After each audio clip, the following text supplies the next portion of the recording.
Pessoal, boa noite. Boa noite a todos os presentes. Boa noite àqueles que vão adentrar o ambiente telepresencial e quem já está presente aí, Glaucio. Me parece que o Juan também vai assistir aula aí de telepresencial, né? Então vamos lá. Essa questão do telepresencial, né? Eu estava pensando aqui, né? O telepresencial ele não é EAD, não é um curso à distância, né? O telepresencial é telepresencial, presença, né? Igual é feito as audiências online, né? As audiências do STF online que a gente vê na televisão e as audiências, né, da advocacia comum aí, do dia a dia, do direito aí, né? Todas hoje são telepresenciais. Então, o curso no sistema híbrido aí, telepresencial, para as turmas que entraram aí na época da Covid, né, que não podia sair de casa com isolamento, né, que trouxe essa questão do telepresencial aí. Então é isso, né? Não é EAD, tá? Não é curso à distância, não são aulas gravadas, são aulas interativas. E dentro da nossa interatividade, ontem nossa primeira aula do segundo módulo de introdução ao estudo de direito, né? Eu dei uma revisãozinha ontem na aula sobre tudo que nós falamos no módulo 1, né? Tudo não, né? Falei de forma abreviada, né? Boa noite. Falei de forma abreviada sobre as fontes do direito na aula de ontem. Eu falei abreviadamente que nós juristas, né? Nós temos ferramentas de trabalho, né? E dentre essas ferramentas de trabalho, né? Ao contrário do engenheiro, se tem um casinho, né? O engenheiro, por exemplo, hoje para fazer uma medição diária, né? Ele usa equipamentos de georreferenciamento. Então ele vai lá na traseira da caminhonete, tira, coloca no chão, tal, e faz o georreferenciamento, que é a marcação da área que ele vai medir. Engenheiro, instrumento, georreferenciamento. E nós, juristas, magistrados, advogados, delegados, técnicos de escrever em judiciário, polícia, né? Advogados, defensoria pública, todos nós da área jurídica, qual é o nosso instrumento de medição? Qual é o nosso instrumento de trabalho? Qual é o nosso instrumento? O instrumento do nosso labor, né? É, em primeiro lugar, a lei. Falei isso na aula de ontem como revisão do módulo anterior, né? Onde nós temos fontes do direito. Então, dentro desse instrumento, né? Desses instrumentos que nós utilizamos, o primeiro sempre é a lei. Número 1, a lei. Primeiro, sempre a lei. Então, eu sempre busco na lei, né? Na lei, eu busco o meu instrumento de labor, meu instrumento de trabalho. Ponto, revisãozinha, né? Quando não existe a lei, aí eu vou para a doutrina, jurisprudência e usos de costumes. Falamos disso ontem, né? E falamos também que quando existem leis, atenção, aí da aula de ontem, né? Para quem faltou e para quem, né, faltou, mas vai assistir a gravação, né? Porque eu não quero descontar 2 pontos de vocês, né? Tá? Vamos fazer isso aí, né? Vamos fazer essa anistia aí. Apesar que vocês já sabem, né, pessoal? O certo é sentar o pau aí, mas eu não posso fazer isso com vocês, não, né? Então fica valendo assim. Vocês assistem a gravação aí que eu vou disponibilizar da aula de ontem, né? Isso é para o conhecimento de vocês. É super importante saber o que aconteceu na aula de ontem, que o tema foi leis em desuso. Né? Sabe aquela historinha que existe no nosso país assim, que tem leis que pegam e leis que não pegam? Foi da aula de ontem, né? Nós vimos isso na aula de ontem. 4 tipos de lei, né? Leis defectivas, leis artificiais, leis anacrônicas, né? E porque são leis que elas existem, mas elas não são abrogadas e não são derrogadas. Então eu vou falar um pouquinho sobre abrogação e derrogação agora, da aula de hoje, e o tema da aula de hoje, né, vai ser a codificação no direito, né? Dentro dessa questão das leis, né, da onde surge, né, nós já explicamos da onde surgem as leis e como surgem as leis. Falamos de vacácia, de vigor, né, da vigência da norma da sociedade, como ela surge. Falamos de Hans Kelsen na teoria objetiva da positivação da norma. Falamos de Weber, né, que fala sobre o subjetivismo da norma, e falamos da teoria tridimensional do direito, né? Que a norma, o fato jurídico é tão relevante dentro da sociedade que ele é palpável, ele traz reflexos dentro da sociedade a ponto de se transformar em uma norma, né? Fato, valor e norma, teoria tridimensional. Isso tudo é do primeiro módulo, não é agora, né? Estou falando só a título de revisão, né? Igual aquele esqueminha lá da Netflix aí, né? Quem gosta da Netflix aí, né? Como é que funciona? Você fica muito tempo sem assistir uma série, aí você liga lá, vem lá, resumo, aí não passa um resumão? Quem que assiste aí? Não passa o resumão da Netflix? Vocês pôr o resumo?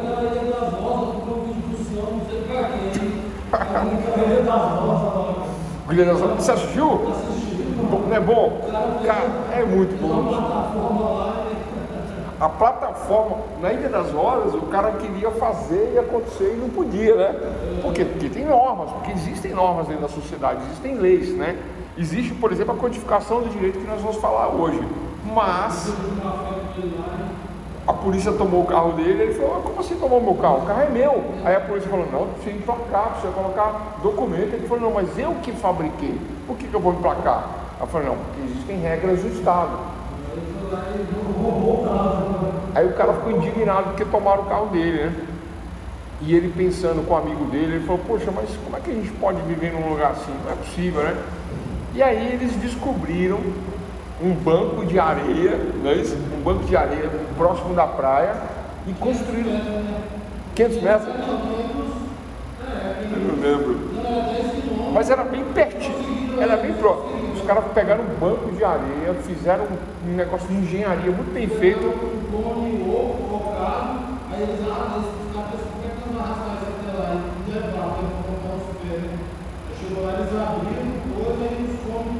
Montaram uma plataforma, tipo plataforma de petróleo, só que no banco de areia. E em cima disso fizeram um estado, não é uma cidade, um estado. Não tem o Brasil? Nação, Estado-nação brasileiro? Eles fizeram a Ilha das Rosas, né?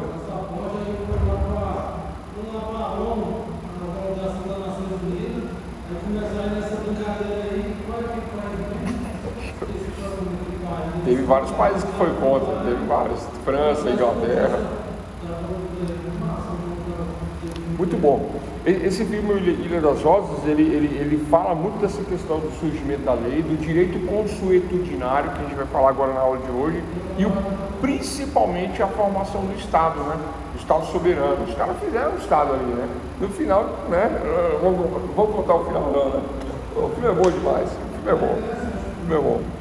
Mas é sobre a origem do Estado, né? Bom, é isso, pessoal. Então, dentro de tudo que nós falamos do módulo 1, mais a aula de ontem, né, sobre o desuso da norma. Olha só, na questão do desuso da norma, né, eu citei, por exemplo, ontem uma norma defectiva. O que é uma norma defectiva? É uma norma com defeito, uma norma que já nasce defeituosa desde a sua origem. Aí vem aquela história da norma que pega e da norma que não pega, né? E que norma que eu citei como exemplo? A do kit de primeiros socorros, né? Não sei se Glaucia está acompanhando, todo mundo acompanhando, né? Porque a Glaucia deu ela, né, deu aí várias dicas aí ontem aí, né? E a gente nessa época aí do kit de primeiro socorro, pô, aquele kit de primeiro socorro, aquele kit era ridículo, né? Vinha tesourinha, linha de sutura, vinha a agulha de sutura, mas então quer dizer, acontece um acidente de trânsito e eu estou lá no meu carro com o kit de primeiros socorros e eu vou dar os primeiros socorros fazendo uma sutura, fazendo uma costura que pode causar uma infecção, pode pegar uma artéria ali e matar a pessoa, pode piorar a situação. Por quê? Porque o kit de primeiros socorros ele é destinado ao uso médico, não ao uso de quem está ali no veículo, num acidente, numa situação, né? Daquelas que é recomendado que você não faça nada e espere chegar os profissionais habilitados para tal questão. Não é isso? É isso. Aí vem uma lei que obriga você a ter no seu carro o tal do kit de primeiros socorros. Quem é que se lembra dessa lei? Vocês se lembram, não, né? Mas essa lei surgiu no nosso país obrigando todos os veículos a ter um tal de kit de primeiros socorros no carro. Foi por aí? Bom, moral da história, resumindo, né? Essa norma, né, dentro das leis em desuso, na forma defectiva, que é uma das 4 formas que eu citei, né, mas na forma defectiva, é uma lei que nasce com defeitos, sem debates na sociedade. Uma lei com defeitos, sem debates na sociedade também, é o aborto que estão querendo aprovar agora, é isso. vão aprovar o aborto, mas sem os devidos debates, sem a devida publicidade. Aí eles falam que já debateram, eles falam que todos já estão cientes e querem aprovar isso da noite para o dia, né, sem a participação da sociedade. Isso aí vai dar um problema, né? É uma lei defectiva, uma lei que nasce com defeitos, né? Como essa questão do kit primeiro socorro, né? Olha só, né?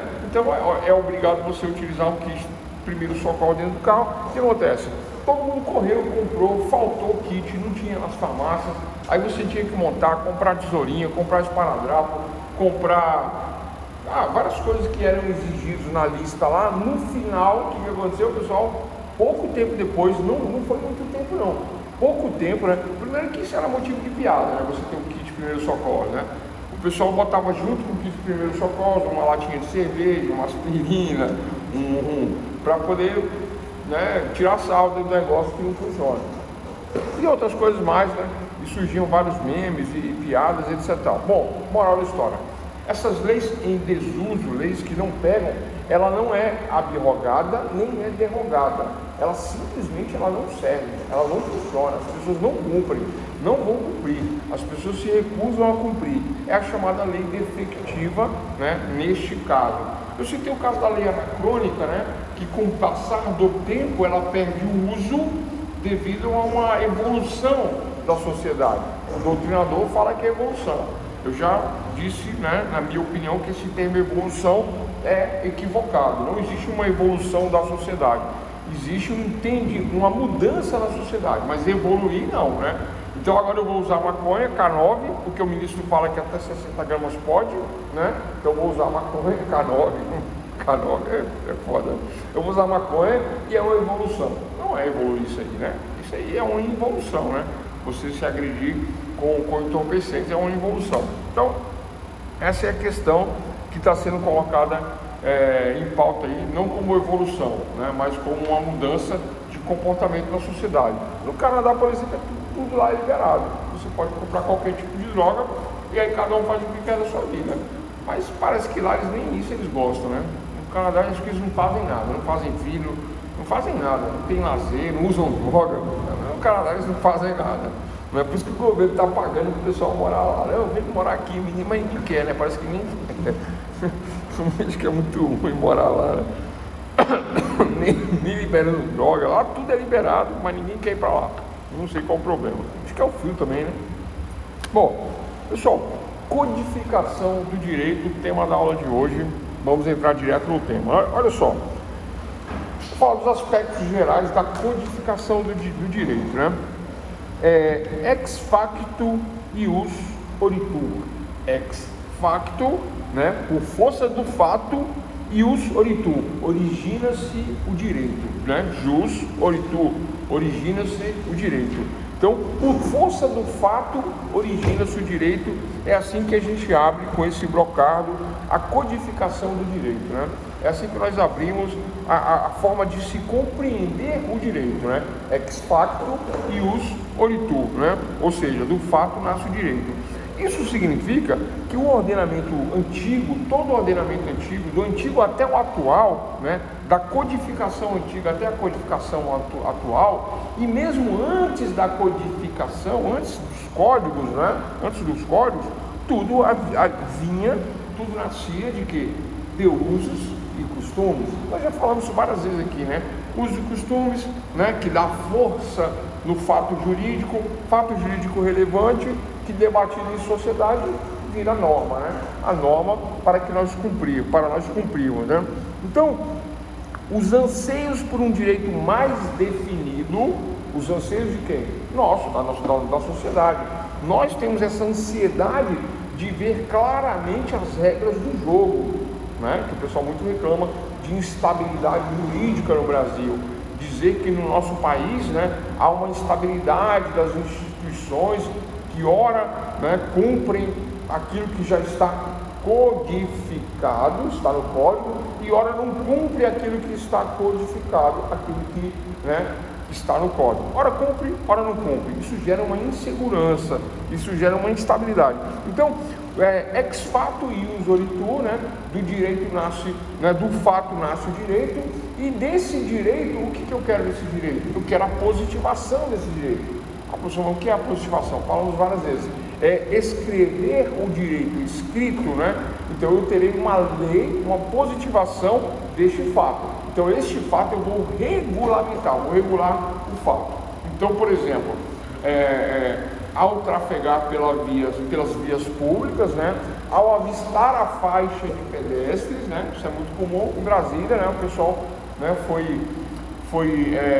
recebeu diversos. Como é que eu falo? É curso, né? É curso, não é curso, né? Que teve que dar em Brasília? Sim. É um treinamento, tem curso, treinamento, mas tem uma outra coisa. Não, o que faz? Não, tipo uma propaganda massiva. Marketing, conscientização é o mais próximo. É um trabalho de conscientização, acho que é isso mesmo. Então, em Brasília foi feito um grande trabalho de conscientização da sociedade que ao se aproximar da faixa de pedestre, eu devo visualizar o pedestre e parar para que o pedestre passe. Isso deveria ser em todo o país, deveria. Educação no trânsito, são os programas de educação no trânsito, né? Então, o que acontece? Isso deveria ser, né? Deste fato surge a norma, que é você não avançar na faixa do pedestre, surge a norma, mas, e aí tem lugar que funciona, tem lugar que não funciona. Vai fazer isso em São Paulo, você morre atropelado, porque o pessoal não para, né? Não que não para, né? Tem gente até que para, mas, né, as pessoas lá não estão atentas a essa regra, né? Mas aqui não, aqui é caso até de polícia não parar, né? Vira um problema para quem não para, né? Então, olha só, então quais são os anseios por um direito mais definido? Como funciona esse anseio por um direito mais definido? Colocar em norma, colocar na lei, não é? Mas, de forma geral, dentro da sociedade, eu não quero definir só a faixa, só o andar na rua, eu não quero definir esta ou aquela situação, né? E aí surge numerosas leis, diversas leis, né? Que ora atendem a sociedade e ora não atendem. Nós falamos ontem nas aulas das leis em desuso, né? Leis anacrônicas, leis defectivas, leis artificiais, falamos na aula de ontem, né? Mas existem, obviamente, muitas leis que funcionam, né? Que tem um valor dentro da sociedade, né? E um fato jurídico, um fato de extrema relevância dentro da nossa sociedade, e dentro disto, né?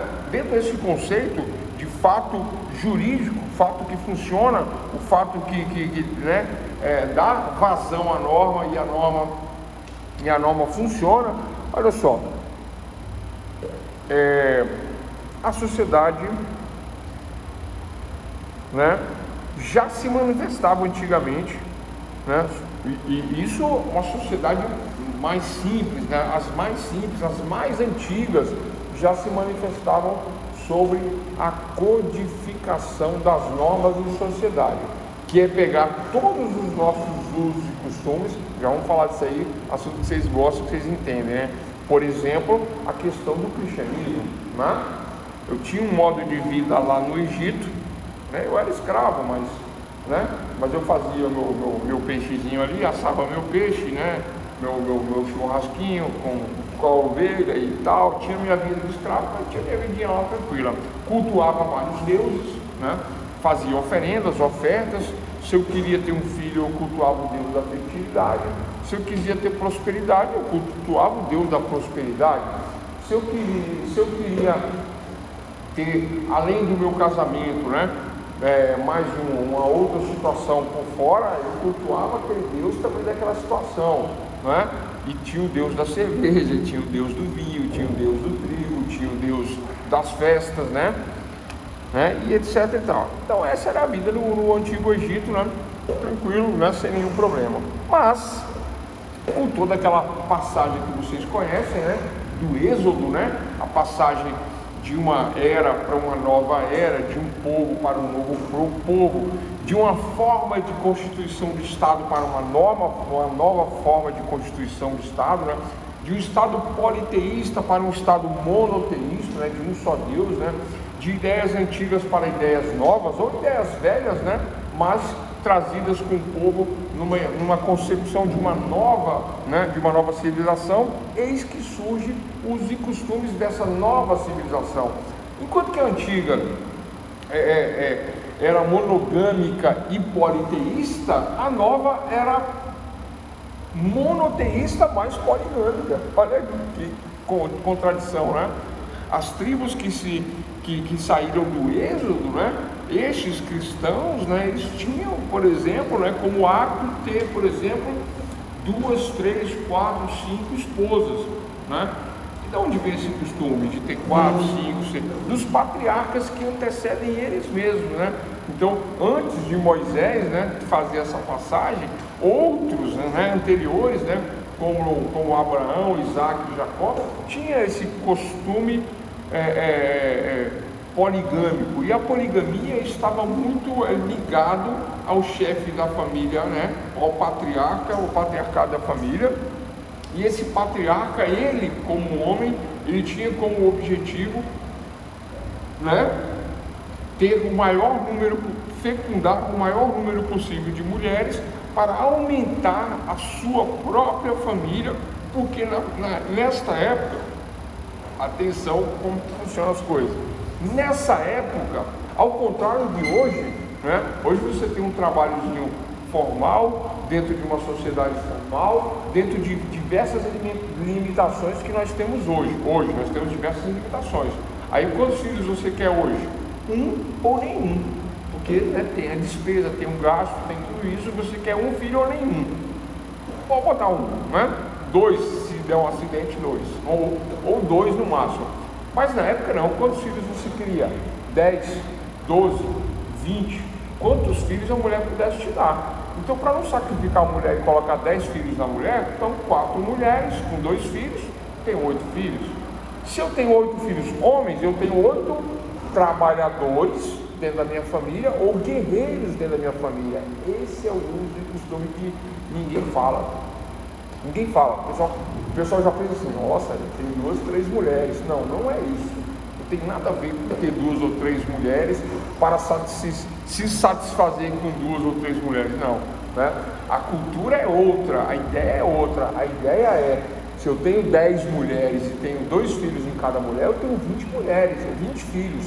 E se eu der a sorte, porque aí, né, também dentro desse costume, a sorte é ter um filho homem, trabalhador e guerreiro, né? Ou uma coisa ou outra, ou as duas coisas. Então eu tenho uma família forte, né? Era a família de Abraão. A família dos ricos era a família que tinha muitos filhos, né?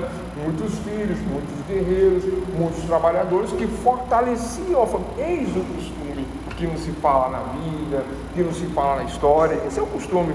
Mas diante desse fato, diante desse costume, tem que ter regras, né? Tem que ter regras. Eu tenho 10 mulheres, mas não é porque está sobrando. Oi?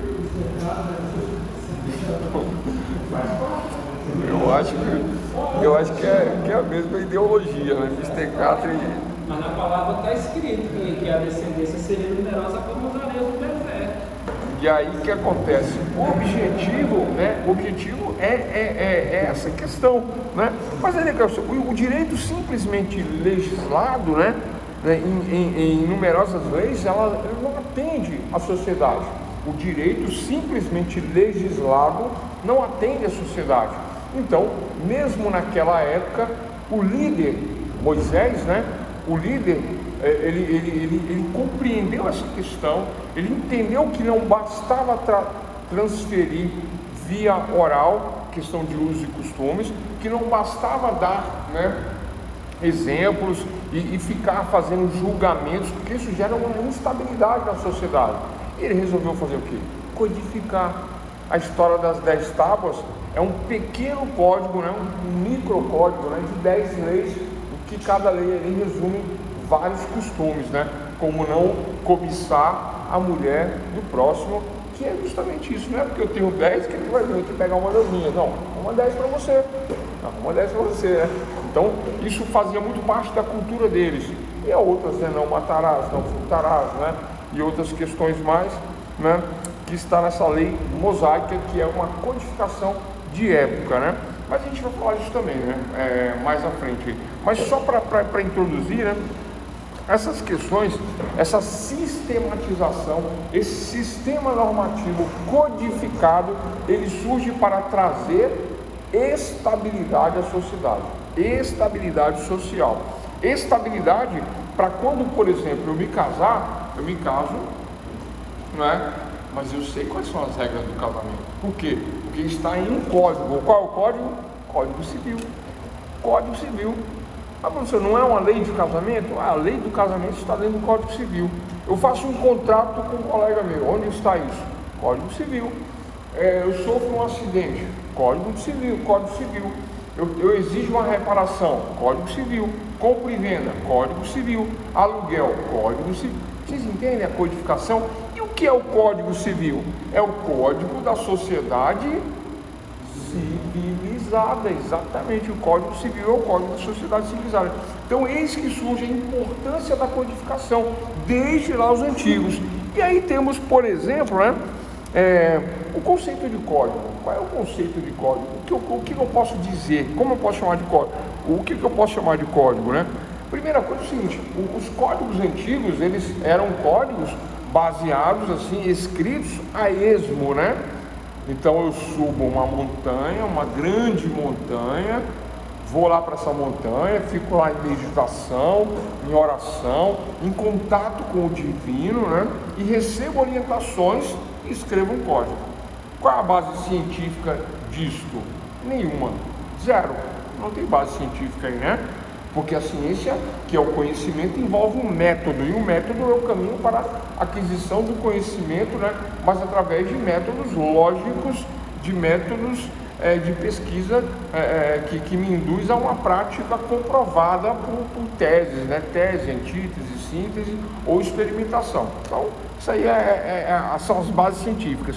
Mas, antes destes códigos, né, nós tínhamos leis como de Moisés e como de Hammurabi, que nós vamos ver também, e como a lei de Manu, Código de Manu, da Índia. Vamos ver também isso aí. Então, olha só, qual o conceito de código? Código é o conjunto orgânico e sistemático. Essa é a palavra que define código. Código é um conjunto orgânico e sistemático. Por que orgânico, pessoal?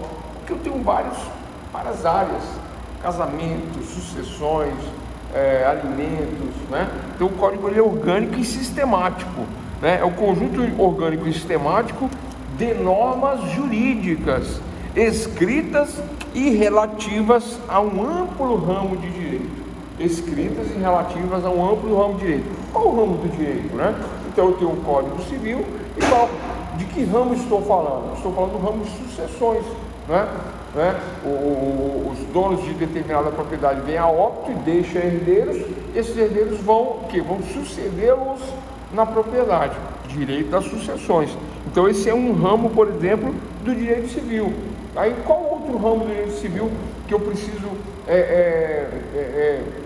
buscar um direito? Aí eu tenho alimentos, casamento, contratos, né? Diversos ramos dentro do direito civil, dentro do Código Civil da sociedade civil. Então o código é o conjunto orgânico e sistemático de normas jurídicas escritas e relativas a um amplo ramo do direito. Ponto. Nessa acepção, né, o Código da Prússia de 1700,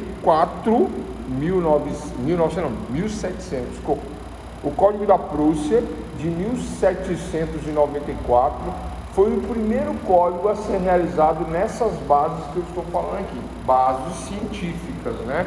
Com metodologia, com a sistematização, com a organização, né?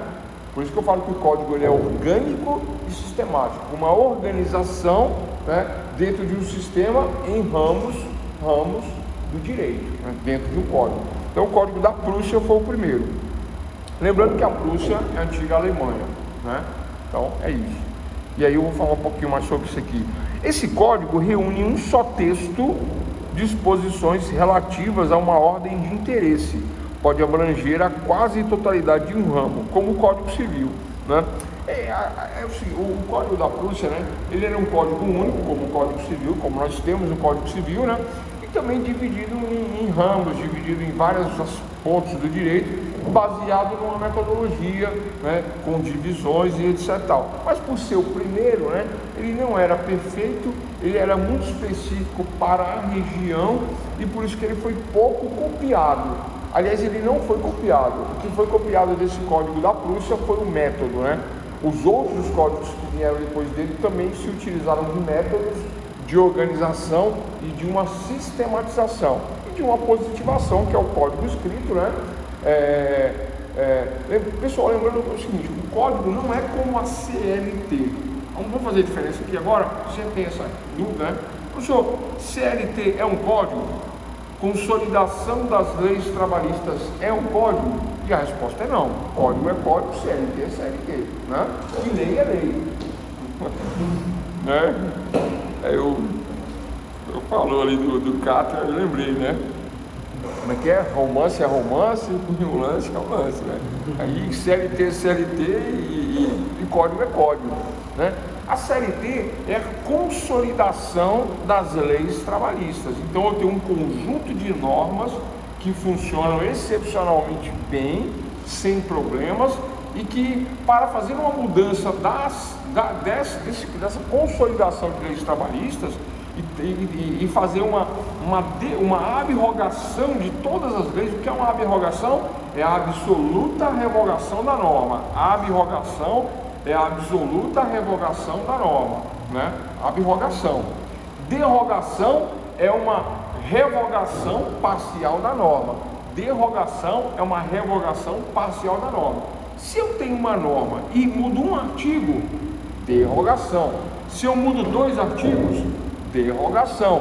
Se eu mudo 20 artigos, derrogação. Se eu mudo quase todos os artigos, deixo só um, derrogação. Porque a mudança ela é parcial. Mudança parcial da norma, derrogação. Agora não. Se eu tenho uma norma e faço uma outra norma, e no final desta nova norma eu digo, esta lei substitui a anterior. Qual é o nome disso? Abrogação. Absolutamente revogada a norma anterior. Revogação da lei, a lei vai ficar extinta, a revogação da lei, né? Nós vamos colocar uma lei inconstitucional, no caso, né? Vai ser revogada. Boa questão, boa questão. A lei ela nunca morre, a lei nunca deixa de existir pura e simplesmente, nunca, isso não acontece, né? As causas de desuso nós já explicamos como que ela funciona, e mesmo assim a lei continua existindo, né? Com defeitos de anacronia, ou defectiva, ou artificiosa, etc e tal, né? Mas são casos que não atendem ao direito vivo dentro da sociedade, né? A questão que eu falo da evolução que não existe, mas existe uma mudança social, né? Antigamente traição era a coisa mais absurda que podia acontecer. Aquele que traía, ele era muito mal visto na sociedade. Hoje é bonito levar chifre e ter chifre, né? Tem até música, né? A pessoa vai lá, canta, faz sucesso, né? Dizendo que está sendo traído. Não tem, tem várias músicas, né? Tem aquela que foi traída, devolve R$50, né? Tem. Então o que acontece? Então é uma norma que, né, virou anacrônica, né? O anacronismo tomou conta da norma. Então o adultério, chega lá chega lá na delegacia, né? O mistecata fala pro delegado, fala, não, doutor, vai rolar um adultério, não tem essa não. E acabou, né? É a música. E não tem essa, e a música de sucesso famoso que condiz com o espírito da sociedade, né? Que gera o espírito da lei, que gera a ratio legis, a razão do legislador legislar. Aí o legislador vem, mas aí caiu um anacronismo, né? E posteriormente houve uma derrogação do Código Penal. Derrogação, revogação parcial. Houve uma norma que disse que o adultério deixa de ser crime, tá?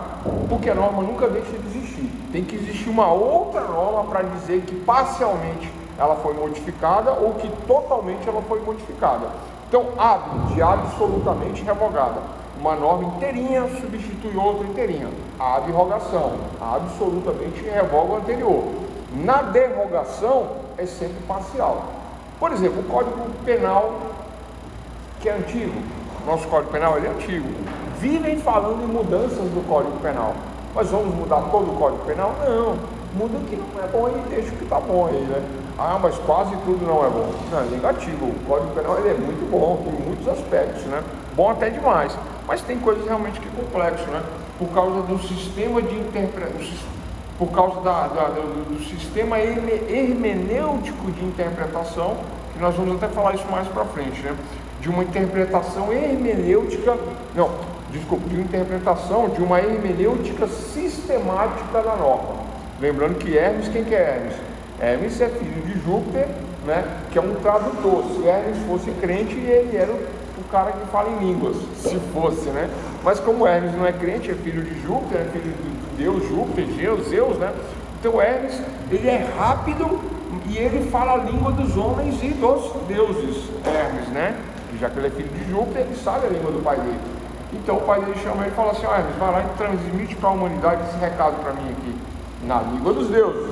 Aí Hermes, com um raio, um relâmpago, vai e na língua dos homens, pega o recado na língua dos deuses.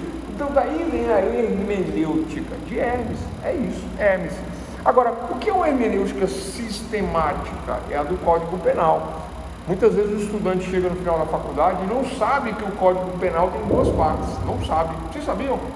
Vocês têm o direito de não saber por conta do início do curso, mas eu me formei e eu não sabia. Pronto, vou dar logo, vou me citar como exemplo. Eu me formei e eu não sabia que o Código Penal tinha duas partes, embora eu tinha estudado e tinha lido que tinha duas partes, e passei na prova de criminal, na segunda fase. Mas assim, não é que você não sabe, você não consegue ver claramente que as duas partes do Código Penal... você não tem isso de forma clara, porque assim, na sua mente você fala Código Penal. Onde estão os crimes? No Código Penal. Mas e do artigo 1 ao 120 serve para quê? Eis a questão. Do artigo 1 ao 120 serve para quê? Para uma hermenêutica sistemática em conjunto da parte 1 com a parte 2. Então, se eu for condenar alguém no crime de homicídio, não é só no artigo 121 que é condenado. Eu tenho que ver lá no 14 se foi consumado ou se foi tentado. Está lá no artigo 14, inciso 1, consumado, inciso 2, tentado. Se for pelo inciso 2, 14.2, 121, 14.2, hermenêutica sistemática. Se for no 121, 14.2, por essa hermenêutica sistemática, essa interpretação sistemática, não. Por que sistemática? Porque da aula que nós estamos falando aqui, o código não é um conjunto orgânico e sistemático de normas jurídicas? É isso, Código Penal, um conjunto orgânico e sistemático. Agora, de que órgão que eu estou falando? Qual é a questão orgânica, né? Eu tenho a parte geral do código que me fala do iter criminis. O que é iter criminis? A trajetória do crime, né? Como ele aconteceu, como ele ocorreu. Parte 1 do Código Penal. E parte 2, exatamente qual é o crime. Se é furto, se é roubo, se é homicídio. E no homicídio, tentado ou consumado. Se ele foi consumado, né? A pena cheia. Se ele foi tentado, a pena é dividida pela metade. Se ele ia pegar 10, ele pega 5. Se ele ia pegar 6, ele pega 3. É isso. Aí tem uma outra questão também que eu esqueci o artigo e qual que é. Se é com intenção, né? Com dolo é igual a intenção. Ou se é com culpa, né? Vocês sabem, né? A culpa em 3 modalidades: negligência, imprudência e imperícia. Mas se for com dolo, é com intenção. Se foi com culpa, eu vim dirigindo meu automóvel, né? E aí por algum motivo eu tive uma hipoglicemia, matei um casal. Aconteceu aqui em Brasília, lá no Lago Sul. Na médica eu vim dirigindo, né? Caiu, capotou, teve hipoglicemia, pisou no acelerador, carro automático, matou um casal que vinha fazendo corrida na beira do lago. Isso é homicídio? Isso é homicídio? Matou. É homicídio? É homicídio? Olha lá, pessoal, com certeza é homicídio ou não é? É homicídio. Com intenção ou com culpa? Ela teve a intenção de causar o homicídio? Não. A morte? Não. Então o homicídio não é doloso, ela não teve a intenção, não vai para júri. Olha a questão interessante da hermenêutica sistemática, não vai para júri. Se foi culposo, julgamento comum sem tribunal do júri. O juiz é que julga tecnicamente. Aí, e qual a modalidade da culpa? Negligência, imprudência ou imperícia? Ela sabia dirigir. Pode ter sido negligência, pode ter sido imprudência ou imprudência? Não foi imprudência. Ela não acha que ela foi imprudente, mas ela foi negligente. Como é que você toma muita insulina, não mede, não come? Eu vou te falar uma coisa, esse negócio de diabetes é tão sério que muita gente deveria não ter carteira de motorista só por conta de ter diabetes, porque não se cuida, aí gera um problema como esse e aí mata pessoas. Porque não é o primeiro caso, tem um outro caso aqui em Brasília, não, em São Paulo. A Mercedes entrou com tudo na bomba de gasolina. Quem viu isso? Bateu na bomba, pulou, subiu um cogumelo, o cara, o frentista percebeu, foi lá, pegou o cara ali na Mercedes, arrastou para fora e o posto explodiu. Aí depois foi levantar, como é que aconteceu? Maluco, né? Bateu na bomba, né? O cara teve hipoglicemia, bateu na bomba. Aquele da rodoviária do Puta, aquele foi louco, lembra? Um cadete para cinza. Então, esse é mais grave do que a diabetes, porque a diabetes não tem proibição para você dirigir, mas tem a negligência nos cuidados, né? Você foi negligencioso, tomou... O pessoal está morrendo muito de diabetes à noite. Eu tenho um tio que é do SAMU, né? Eu também tenho diabetes, o que acontece? Aí você não se alimenta, não faz exercício, não se cuida, não toma muita água, não toma líquido, não toma medicação, ou toma medicação em exagero, não cuida da alimentação, aí toma aquela insulinazinha para dormir à noite, achando que vai ficar beleza, não, eu faço tudo, e aí morre. Como assim? O cara que se cuida morre? Morre de hipoglicemia, à noite, dormindo. Vários casos, vários, um atrás do outro. Eu, por exemplo, à noite eu não tomo, né? Porque eu já tive várias hipoglicemias. Mas esse caso da rodoviária, só para fechar. Vai se pagar o crime, a pessoa não sabe que é uma doença. Aí ela vai na conta de dirigir no carro. Aí a pessoa tem perícia, negligência ou imprudência. Não encaixa nenhum desses três. Vamos falar sobre isso aí. No caso da rodoviária, por exemplo, o cara virou, só que na hora que ele virou, ele apagou, porque ele teve um ataque de epilepsia. Foi isso? Ataque epilético ele. Foi isso mesmo, epilepsia. O CTB, o Código de Trânsito Brasileiro, e existe uma norma do CONTRAN, acho que é 350 do CONTRAN, eu sei porque na época a gente debateu isso na internet lá, né? Existe uma norma do CONTRAN que proíbe pessoas que têm epilepsia de dirigir.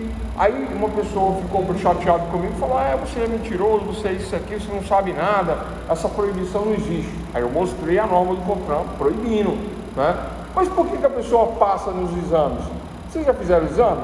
O médico não sabe, ele não adivinha, ele não tem carteira, ele não tem bola de cristal. Ele faz uma anamnese, mas a pessoa mente. Não tem doença nenhuma, doutor, né? Não tenho doença nenhuma, não tenho diabetes, não tenho epilepsia, não tenho diabetes, cara tem, mas fala que não tem. Eu não tenho diabetes, não tenho pressão alta, não epilepsia, aí bota lá as letrinhas lá. Aí o cara enxerga todas, até o fabricante do negócio que está em letras minúsculas ele enxerga. E ele está ali de lente de contato e fala que enxerga tudo. Vocês já viram isso? O cara está de lente de contato. Eu fiz isso uma vez, quando chegou no final do exame, eu falei: doutor, vou falar uma coisa pro senhor, você não vai ficar chateado não? Aí ele falou: não, pode falar. Eu falei: eu estou de lente de contato.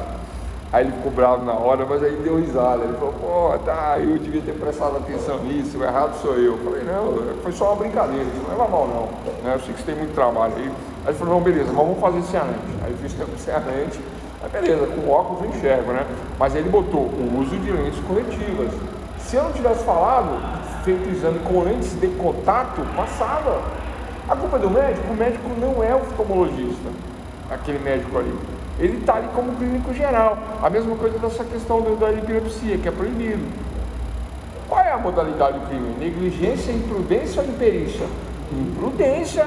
Um cara imprudente que assumiu o risco. Não dá nada não, eu dirijo, não tem problema. Tomo o meu Gardenal ali, meu Rivotril, lítio, Seroquel, tomo tudo em dia. Final de semana tomo um frontalzinho para dormir, junto com mais uma Ritalina, fico tranquilo.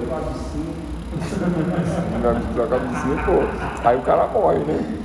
Então é isso. Aí por conta disso, né? É sim uma imprudência, uma total imprudência, né, nesse aspecto. Ele assume de forma imprudente essa questão e aí matou lá, né? A senhorinha, né? Bateu, né? E jogou uma longe e outra perdeu. Eu vi. E outra perdeu a perna. Então, pessoal, esse é o conceito de código. Debatemos bastante essa questão da sistematização, essa hermenêutica sistemática dentro da sociedade e todas essas outras questões. Dosimetria da pena, não deve dolo, agiu com desvio, poderia se precaver. A Glaucia está falando aqui para nós. É isso, a pessoa age com um descuido que deveria se precaver, deveria se cuidar, deveria tomar as atitudes, os cuidados necessários e evitar o problema. Bom, então pessoal, dentro da codificação, bora lá, né? Tem muita coisa para falar ainda, né? Então, dentro da codificação, né? Essa não é uma tarefa fácil para o legislador, fácil para a sociedade, mas importantíssima, né, a ponto de causar uma instabilidade, causar uma ansiedade na sociedade, que é o que nós estamos vivendo hoje, né? Nós temos um legislativo de 518 deputados e 81 senadores, cujo legislativo, né, legisla em nome do povo, com um mandato, né, adquirido através do sufrágio universal, que é o voto, né, votado pelo povo, e faz as leis do interesse do povo. E não interessa que o deputado é o Tiririca, é o Frota, é a Rácia, mas não interessa que é essas pessoas nesses interesses. Cada um tem os seus interesses. Aí tem também o Marcos Feliciano, né? Tem lá a bancada da bala, tem lá a bancada evangélica, tem lá o pessoal. Então cada um defendendo os seus interesses, está tudo certo dentro da democracia. Mas, o que acontece? Não é uma elaboração fácil, né? E nem tranquila. Isso tem que atender o que é usual e costumeiro e atender a sociedade, né? E os outros poderes podem contrabalancear na teoria de Barão de Montesquieu, né? Na teoria de freios e contrapesos dos poderes, né? Um poder vai refrear o outro, vai contrabalancear o outro, para que não exista um despotismo. O que é o despotismo? Poder ilimitado de uma banda do poder, ou executivo, ou legislativo, ou o que nós estamos vendo atualmente aí, né, que é do judiciário se excedendo em suas interpretações, né, na sua interpretação, ressignificando a norma. Isso não pode, pessoal, a ressignificação da norma. A norma diz que aí eles vêm e dizem que a norma não falou isso, falou outra coisa. Olha, pessoal, daqui para frente usar maconha, que é crime, não é crime. É crime, mas não é crime. É crime se você usar uma maconha ruim, mas se for da boa, não, aí não é crime. Foi o que o ministro falou, né? Não com essas palavras. E não quis dizer isso também, né? Mas ele quis dizer, né, que dentro de usos e costumes, numa situação usual e costumeira, a sociedade evoluiu para ter acesso a drogas de qualidade. Ele disse isso, né? E quem ganha com isso? O tráfico. Mas eu posso usar, mas não posso comprar. Não tem uma contradição aí? Então é por isso que o judiciário, ele não tem essa função de ressignificar a norma. Interpretar quando disse menos e queria dizer mais, ou quando disse mais e queria dizer menos, na interpretação das normas, né, na hermenêutica ou numa hermenêutica sistemática, aí sim, é possível. Mas uma ressignificação da norma, aí não, aí é totalmente despótico, ilegal, arbitrário e na maioria das vezes inconstitucional. Então não é uma tarefa fácil, né? Então, além do conceito orgânico, sistemático de normas jurídicas, né, positivadas numa norma, num conjunto orgânico, né, eis o código, a incorporação, né, é uma forma de organização do direito positivo, né? Então eu tenho leis esparsas, diversas leis, né, anteriores à codificação, que aí eu vou fazer uma incorporação, mas eu vou desmanchar aquela lei. Eu vou aproveitar somente a razão daquela lei, incorporar no código e passar, por exemplo, a ter aí essa questão dentro do código, sistematizada e organizada, né, na incorporação. Bom, os códigos, pessoal, a duração dos códigos, os códigos eles surgem para atender a sociedade, né, num determinado momento da sociedade, que essa sociedade vai naturalmente, né, os doutrinadores falam de evoluir, né, e eu sou contra essa questão de evolução, porque eu acho que não existe evolução, existe mudança social, né? Então haverá uma mudança dentro da sociedade, e aí haverá, obviamente, mudanças no código, ou até mesmo um novo código. E houve na nossa sociedade o novo Código Civil em 2010, né? Havia um código bem anterior e foi modificado. Foi abrogado o código anterior e entrou em vigor um novo código por abrogação. Tranquilo, pessoal? Bom, então vamos partir para os códigos, né? Em si, vamos falar especificamente sobre cada código. Bom, só para fechar essa questão anterior da validade dos códigos, né? Miguel Reale ele diz que não existem códigos definitivos e intocáveis, não os há, nem haveria vantagem em tê-los, pois a sua imutabilidade significaria a perda do que há de mais profundo no ser do homem, que é o seu desejo perene de perfectibilidade, o desejo de aperfeiçoamento, a busca pela... Vou repetir.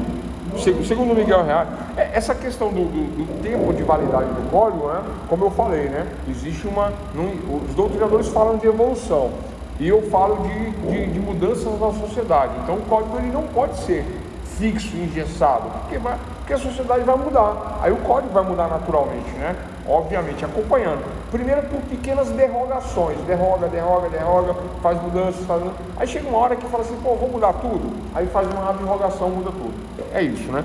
Então Miguel Reale fala que códigos definitivos e intocáveis não os há. Não há códigos assim, né, definitivos e intocáveis. Nem haveria vantagem em tê-los, né? Pois a sua imutabilidade significaria a perda do que há de mais profundo no ser homem, que é o seu desejo perene de perfectibilidade, o seu desejo de atingir a perfeição, né? de melhorar. Esse é o desejo do ser humano. Então nós queremos melhorar, nós queremos a perfectibilidade, nós queremos a perfeição. Então um código imutável nos impede de nós mudarmos, né? E aí vem a questão, os doutrinadores sempre falam dessa questão evolutiva, mas não é uma questão de evoluir não, mas tudo bem, né? Bom, só para fechar a questão da CLT e do Código Civil, estava falando e não terminei. Então, o Código Civil é um conjunto orgânico e sistemático de normas, codificação é isso, né? Baseado em métodos científicos, codificação. Já na CLT, não, pessoal. A CLT não é uma codificação. A CLT é a reunião de um conjunto de normas já consolidadas no direito do trabalho, né?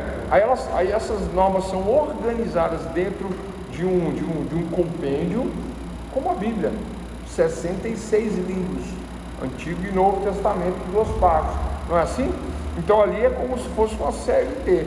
Claro que não é CLT, né? E a comparação é só do ponto de vista da sistematização, da organização. Os códigos eles nascem com uma metodologia, eles evoluem com uma metodologia, eles se formam com uma metodologia. A CLT não. A CLT ou a Bíblia não. São livros individuais sobre diversos assuntos, reunidos num único compêndio com uma única finalidade, né? Com uma única finalidade. Né? No caso da CLT, a consolidação das leis trabalhistas, tem umas leis ali que se consolidam, tem um procedimento, obviamente, e tem as outras partes que falam sobre diversas questões referentes ao direito do trabalho. Então, CLT é CLT e código é código, né? Eu estava lembrando da música, mas esqueci agora.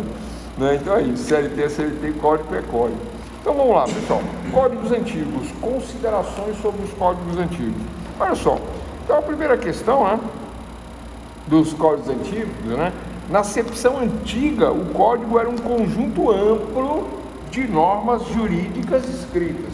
Ó, os códigos modernos, os códigos atuais, né, os códigos, eles se baseiam em uma ciência, em uma metodologia científica. 1796, o Código da Prússia, envolve toda uma metodologia científica para a confecção do Código da Prússia. Ok? Tranquilo, né?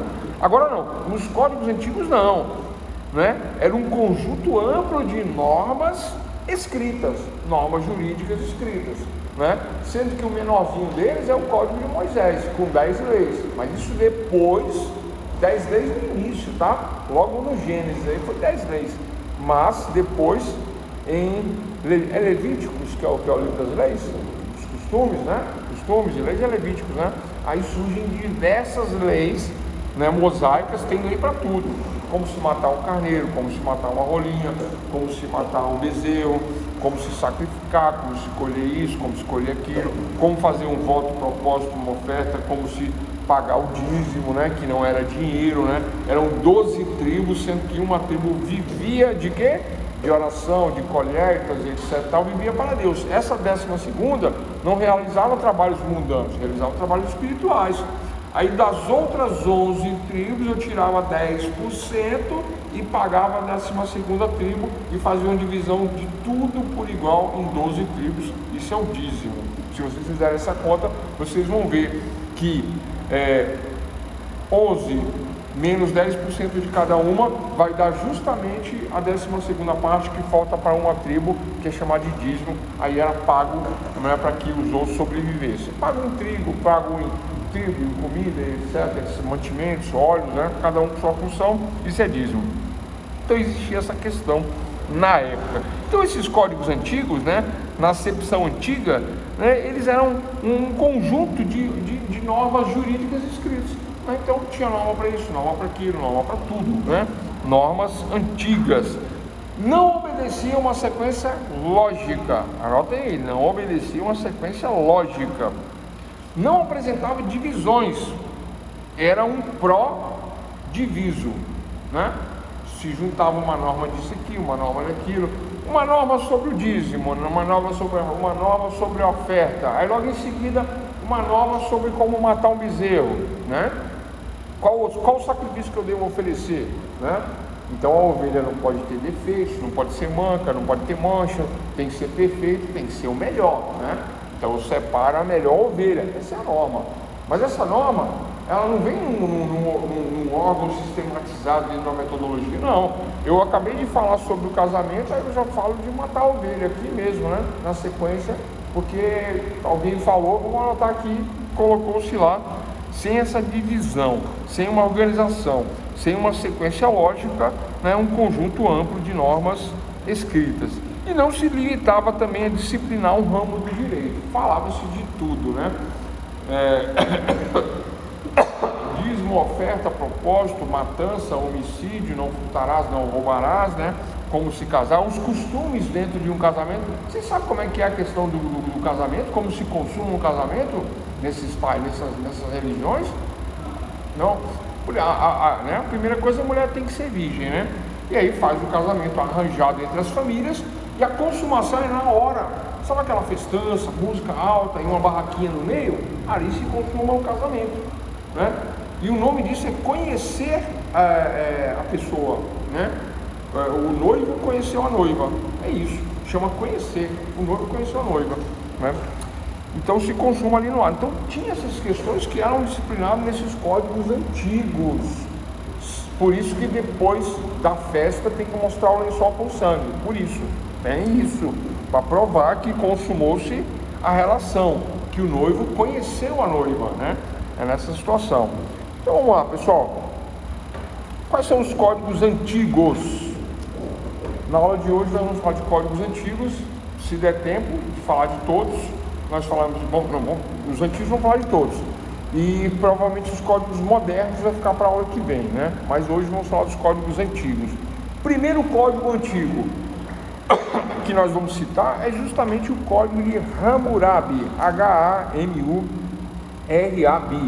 considerado até alguns anos a legislação mais antiga do mundo. Professor, é mais antigo do que Moisés? Mais antigo que Moisés. Hammurabi antecede a Moisés, é antes de Moisés, né? O código de Hammurabi é de 2000 a.C. Foi a ordenação que o rei da Mesopotâmia deu ao seu povo. O rei da Mesopotâmia, na tentativa de criar um Estado de Direito. O Estado de Direito. O que é um Estado de Direito? O Estado tem nação, povo, sentimento, né? Soberania, o Estado, né? Uma área definida, um povo, um líder, né? Isso nós vimos em ciência política, vocês viram também em teoria geral do Estado, essa questão do Estado soberano. E no filme, né? Ilha das Rosas, né? Nós vimos também a tentativa de criar um Estado de Direito. Mas esse Estado de Direito, né, requer normas, requer o uso usual e costumeiro positivado na norma, escrita. Então o que acontece? Uma legislação foi criada pelo rei da Mesopotâmia, né? O rei criou esse, né, chamado de Código de Hammurabi. Olha só, esse código ele tem um sentido racionalista, da razão. Ele traz uma quietude para os anseios da sociedade, trazendo o quê? Trazendo uma segurança jurídica. Olha, se eu for lá naquela barraquinha e roubar um doce de leite, eu vou dar o direito daquele cara vir na minha casa e roubar o meu doce de leite que eu tenho aqui ou alguma coisa equivalente. Qual é o nome dessa razão? Desse código antigo, todo mundo conhece. Lei de Talião. Por que Talião? Se eu arranco um pedaço, Talião, do talho. Se eu arranco um pedaço, eu dou direito a que venha e arranco um pedaço. Que pedaço? Se foi do meu dedo, é do meu dedo. Se foi do meu corpo, é do meu corpo. Se foi do queijo, é do queijo. Mas tem coisa pior, porque a frase que fecha essa questão do Código de Hammurabi é olho por olho, dente por dente. Fui lá, bati no coleguinha, arranquei o olho dele. Agora ele tem o direito de arrancar o meu olho. Quebrei o dente dele, ele pode quebrar o meu dente, olho por olho, dente por dente. Tirei a vida dele, aí um parente dele vai tirar a minha vida. Olho por olho, dente por dente, né? É a tentativa de criar um Estado de Direito de uma forma moderna, com a moral, com a religião, com os usos e costumes, né? E com esse sentido racionalista de Talião, do talho, do corte, né? Da compensação do bem ou do mal, no caso do mal, né? Porque o bem, né? Eu fui lá e fiz o bem, agora eu sou obrigado a receber o bem. Não, isso aí não existe, né? Mas a compensação do mal, ela vem no olho por olho, dente por dente. Bom, mais um aspecto importante desse código é que ele reunia 282 preceitos. É isso mesmo, doutores, preceitos, né? Eu posso chamar de normas, eu posso chamar de artigos? Posso, mas não são normas nem artigos. Por quê? Porque não existe uma organização sistematizada metodológica, não existe um método científico, então são puro preceitos, né? Como esse que eu acabei de falar, né? Se eu matar o meu coleguinha, a família dele vai ter o direito de me matar, né? Nesse sentido, e coisas piores que aconteciam, depois a gente vai citar aqui umas questões aqui, né? Então é um conjunto assistemático, não sistemático, assistemático, e que abrangia uma diversa quantidade de assuntos. Então essas 282 normas escritas num conjunto de normas antigas, sem base científica, sem sequência lógica, sem divisões, né? Nesta antiguidade vinha para disciplinar com preceitos, né? De forma assistemática uma diversidade de assuntos. Quais eram eles? Crimes, matéria patrimonial, matéria familiar, sucessões, obrigações, salários, tudo junto e misturado num único compêndio de normas chamado Código de Hammurabi, né? Atenção, como é que foi feito isso na época? havia umas tábuas, né? Grandes tábuas de argila, salvo engano, em torno de 2 metros, né? E 25, mais ou menos, em média, vamos arredondar para 2, né? Em média de 2 metros, e era nessas tábuas de argila, em torno de 2 metros, né? Chamada escrita cuneiforme, né? Uma escrita da época, né? Que foi feito, né? Essas tábuas, né? Esse código de Hammurabi, que hoje se encontram aí, né? Esses escritos em caracteres cuneiformes, gravados. Por que cuneiformes, né? Porque haviam, né, eram parecidos com desenhos, né? Talhados na argila, lá em uma forma meio arredondadinha, e vinha lá os escritos lá dos preceitos, das normas. Isso está no Museu do Louvre, na França, né? Parte do que foi encontrado, mas a soma e os estudos nos remetem a 282 preceitos. Compreendido, pessoal? Códigos antigos, primeiro código de Hammurabi, né? Características desse código, de todos que nós vamos falar, é a assistematização, é a forma de sistema, a falta de sistema, a falta de uma metodologia, a falta de uma ciência, né? Mas a importância desse código é que é o marco de uma transição de uma sociedade usual, costumeira, para uma sociedade organizada, em uma codificação, né? Então, o primeiro código não é a primeira lei, houveram outras leis em outras civilizações e outras épocas. Estamos falando de um código, né? Um código, um conjunto de normas. Então, fechamos aí, né? Escrito em... fechamos aí. Número 2, legislação mosaica. Vamos falar dele agora, Moisés. Moisés, que viveu há 12 séculos antes de Cristo. Professor, mas Hammurabi é 2000, né? Então, são 2000 anos. E Moisés viveu há 12 séculos antes de Cristo. Moisés não é mais antigo? Não é 1200? Não é 1200 antes de Cristo? É 1200. Então, Moisés não seria mais antigo do que Hammurabi? Moisés é mais antigo que Hammurabi. Eu até me enganei sobre isso aí, eu falei o contrário. Mas Moisés é mais antigo que Hammurabi, né? Mas, vamos lá. O que acontece? É aquela história que todos conhecem, né? Moisés, um grande líder, um grande legislador, conduziu o povo hebreu, né? Conduziu o povo hebreu.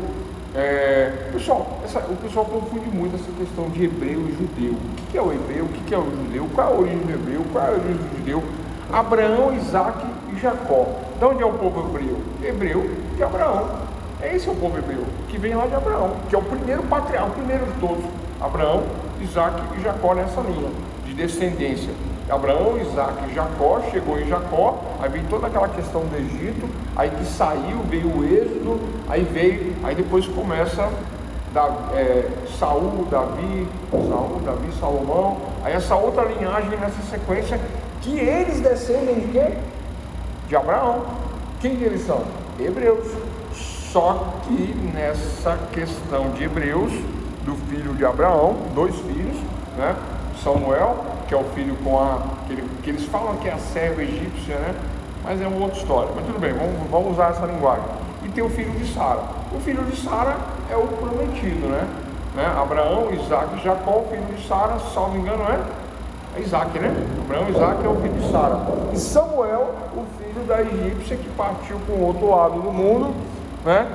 E aí nessas guerras aí, nessas divisões aí, temos lá no final de tudo isso aí as 12 tribos, né? Desse povo aí que saiu de Abraão. De toda essa história do êxodo surgem 12 tribos, que são 12 cidades, né? E a principal cidade era Judá, da onde surgem os judeus. Então tá aí, hebreus e judeus, que é tudo uma linhagem só, mas judeus. Só que os judeus não são cristãos. Aí o pessoal fala, mas judeu tal. Não, os judeus não são cristãos. O Pentateuco, os 5 primeiros códigos, né? Estamos falando de códigos da Bíblia, que são 5 códigos cristãos? Não, são 5 códigos judeus. Os 5 primeiros livros da Bíblia não são cristãos, são judeus, que surge deles a Torá, né? E é o Gênesis, é o Números, Êxodo, Levíticos, né? Esses 5 primeiros livros aí. O que isso tem a ver com o que nós estamos falando? Que Moisés, né, livrou da opressão egípcia, né, e fundou a sua própria religião, estabeleceu o seu próprio povo, estabeleceu o seu próprio estado. Aquela transição para o deserto, né, é parecido com a Ilha das Rosas. É parecido. A Ilha das Rosas, o cara pega um mundo civilizado, mas ele descobre uma barreirinha ali, um banco de areia, e faz um estado novo, cria um estado, cria um país e dá nome, Ilha das Rosas. E é engraçado que no filme ele faz uma convocação, uma propaganda, para quem quisesse ser cidadão da Ilha das Rosas. Lembra dessa parte? Boa demais, né? Choveu de carta, todo mundo querendo ir para a Ilha das Rosas. E na Ilha das Rosas podia tudo, não tinha esse negócio de maior, menor não. Menor bebia, fumava, fazia o que quisia, trabalhava no bar, né? Não tinha menina. Não tem não, a lei era eles, né? Ilha das Rosas é um negócio louco, né? É engraçado assim, né? Não é certo, mas a gente se diverte porque assim, a gente vê uma realidade ali, né? A Ilha das Rosas. Aí por que eu citei agora? Porque eu lembrei de Moisés, é a mesma coisa. Moisés estava lá, com o povo debaixo de regras, de normas. Quando ele sai, ele faz o êxodo, ele faz a Páscoa, que é a passagem, né? A passagem de um povo para outro povo, a Páscoa, né? Quando existe essa passagem aí, para o deserto, Moisés ele funda um estado novo, com novas regras, com um novo código, e eis que surge a lei mosaica, né? A sua importância para os hebreus foi tão bem marcada, bem situada, bem formada, bem fundamentada essa questão, que está lá, né? Nos 5 primeiros do livro mais vendido do mundo atualmente, né? Eu acho que a Bíblia é o livro mais vendido, não é o mais lido não, as pessoas compram e não leem, mas é o mais vendido do mundo, né? A Bíblia, né? A pessoa compra o livro, ai que Bíblia bonita, deixa eu ver o Salmo 91, aí abre, bota em cima da geladeira, pronto. É o pinguim, olha lá.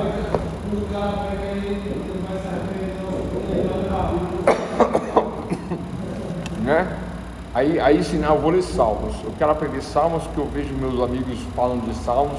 Aí lê o primeiro Salmo, não se assentar em a roda dos escarnecedores. Aí o cara olha assim, vixe, não vou ler mais isso, não vou ler isso mais não, porque por enquanto eu não consigo me livrar dos meus amigos.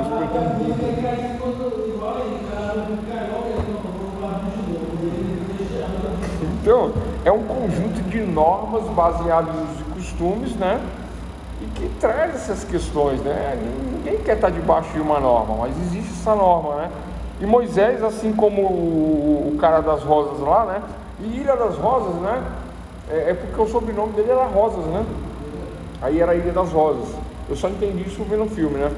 Mas é muito bom, o filme vale a pena assistir, vale a pena. Quem gosta de teoria geral do Estado, ciência política, quem gosta dessas questões vai curtir o filme.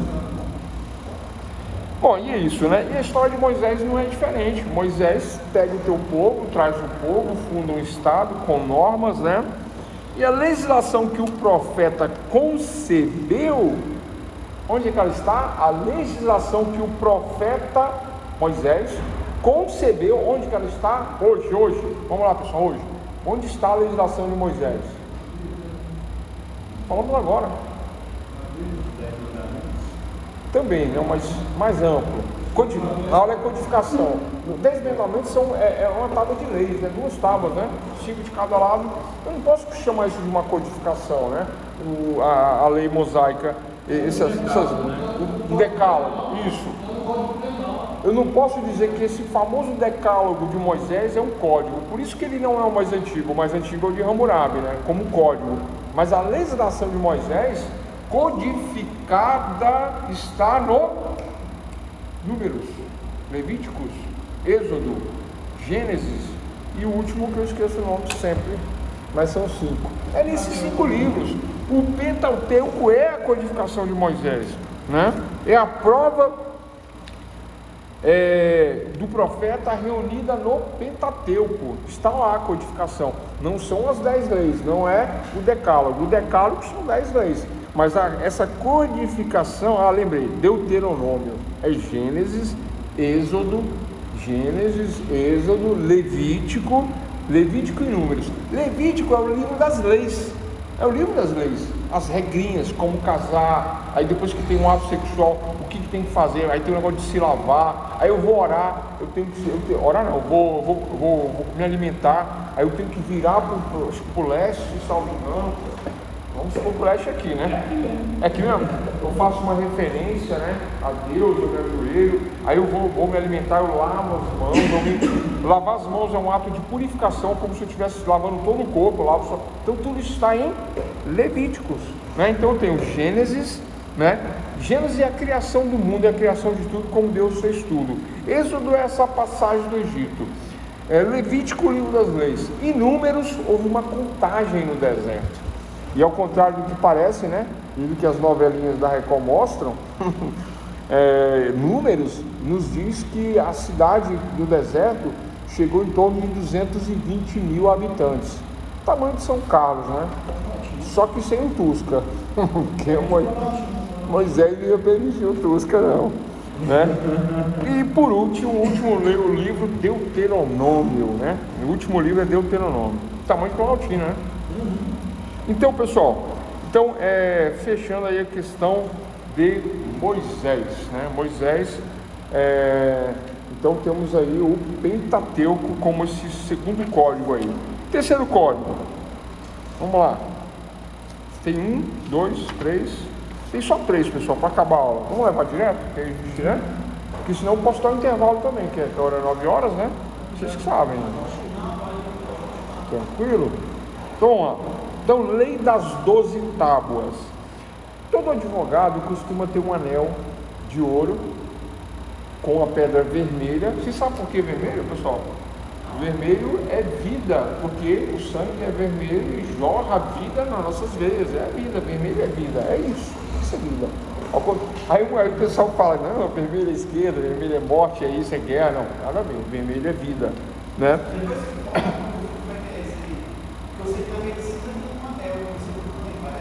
Tem, mas não é tradição. A tradição é do direito, né? Todo advogado, juiz, todo o pessoal da área tem um anel de ouro vermelho. Eu tenho o meu, só que a pedra caiu. Aí eu uso esse aqui, né? Mas esse aqui é outra história, né? Mas eu tenho um anelzinho, né? Um anel grande de ouro, ouro maciço, com a pedra vermelha, que é o significado do direito, da vida, né? Direito é vida, né? Vermelho é vida. Verde é da medicina, azul é dos professores, né? Verde, azul, e tem várias outras cores, né? Estou lembrando dessas 3 aqui. E no anel do direito tem 2 tábuas de metal, né? Que normalmente é feito em prata, né? Ou em ouro também, né? Mas normalmente feito em prata com as pedrinhas cravejadas, que significa a lei das 12 tábuas. Vem no anel também. Eu tenho esse anel, né? Eu podia ter vindo com ele hoje, mas a pedra caiu, né? Aí o que acontece? Então, essa lei das 12 tábuas são 12 tábuas romanas. Lá em Roma fizeram 12 tábuas e colocaram leis nessas 12 tábuas, né? Elaborada no século 5 a.C., né? Chamada Lei de 12 Tábuas, né? E foi a primeira e mais importante lei romana. Lembrando que Roma nessa época tinha inclusive a águia romana do Império Romano que dominava o mundo na época. Hoje, onde está a águia de Roma? Roma fundou. Onde está a águia de Roma? Ela? Estados Unidos. Exatamente. É a mesma águia que está lá onde? Em Washington, né? Que quando o presidente assume, ele posa para foto com a águia. E a Rússia, ela quer fazer essa transição. A Rússia quer a águia. Exatamente. O urso quer botar o urso para correr, que é a águia. A gente tem a quarta teoria política do Alexander Dugin, que ele prevê que a nova Roma seria Moscou. E a China, onde é que entra nessa? Porque a China tem mais possibilidade, né?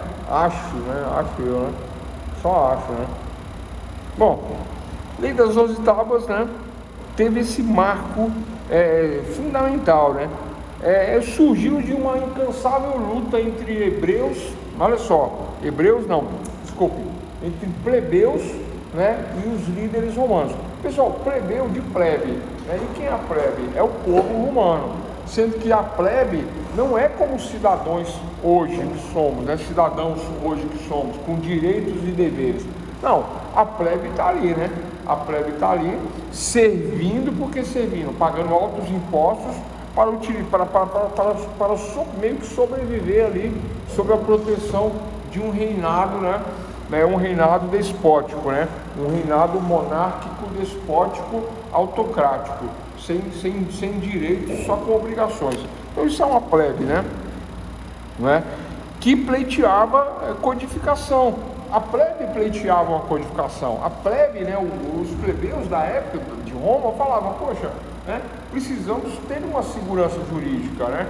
Porque aí o fulano pula o meu muro, entra no meu quintal, rouba a minha cabra, né?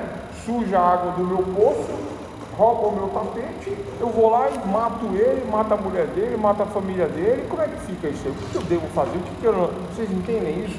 Essa segurança jurídica era questionada. Ou não, eu não faço nada e o Estado também não faz nada. Eu não retribuo e o Estado também não faz nada. Então é uma outra questão, não é? Que aquecia ali o Senado, né? Lembrando que o Senado é dos sêniors, e os sêniors eram os senhores que decidiam em Roma, né? Decidiam, faziam os julgamentos, faziam as leis, né? O monarca que cravejava tudo com o seu anel lá, né? Dando um aval lá, o monarca. Mas o Senado se reunia, aconselhava, administrava, falava o que era, o que não era, né? E nessa surgiu pela primeira vez em Roma, né? As 12 tábuas, que expressou o espírito do povo romano. Qual é o espírito do povo romano? O povo romano era um povo guerreiro, um povo de lutas, né? Um povo de contendas, né? Tempos duros, tempos difíceis estavam naquela época. E nas 12 tábuas estavam nela, entre aspas. Isso é bom anotar nas 12 tábuas o que estava nela. Qual é a essência das 12 tábuas, né? Não é o que estava nela, tá? Qual é a essência das 12 tábuas? A essência das 12 tábuas é o sangue, os nervos e o espírito de Roma estavam estratificados nas 12 tábuas, né? Então, portanto, as 12 tábuas expressou bem o espírito do povo romano. Estavam nela estratificados o sangue, os nervos e o espírito de Roma. Foram 10 anos de reivindicação, tá? Prepararam vários textos, o Senado revisou, chamou o povo, fez comissão, fez preparos, houve toda uma observação, viajaram pela Grécia, por Roma, pelos arredores, para poder tentar fazer valer essas leis de 12 tábuas, a primeira vez que se codificou algo em Roma. Então, lei das 12 tábuas. Tranquilo, pessoal?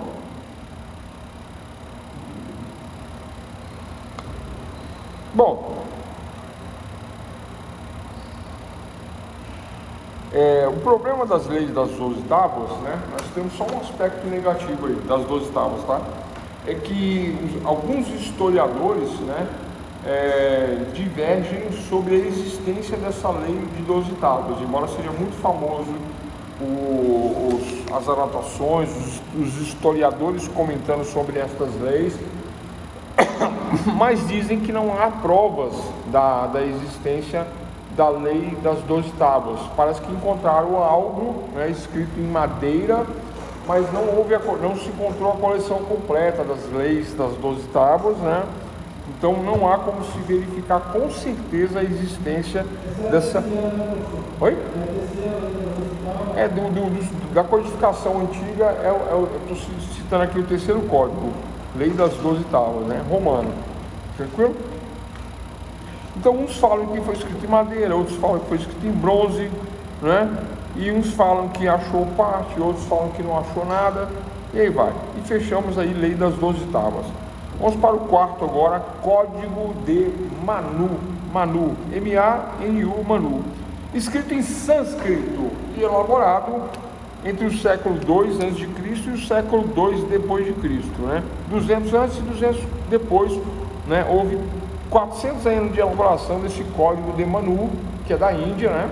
Da Índia, uma legislação antiga indiana. Olha só, na Índia, pessoal, como é que funcionam as questões na Índia, né? A teologia, né? A teologia lá, como é que se diz? A questão variada de Deus, né? Nós temos agora fugiu o conceito aqui, né? Mas quem acredita em um Deus único, né? É uma monoteísta, monoteísta, né? Que é a religião cristã, a religião de Moisés, acredita num Deus único, né? Os judeus também, os hebreus, todos são monoteístas, né?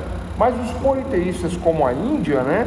A Índia acredita em vários deuses, né? Assim como os egípcios também acreditavam em vários deuses, em várias questões que reunia nesse código de Manu questões morais, questões políticas, questões de ordem jurídica, mas também de natureza religiosa. O que você pode, o que você não pode, o que você deve, o que você não deve fazer do ponto de vista religioso dentro do Código de Manu.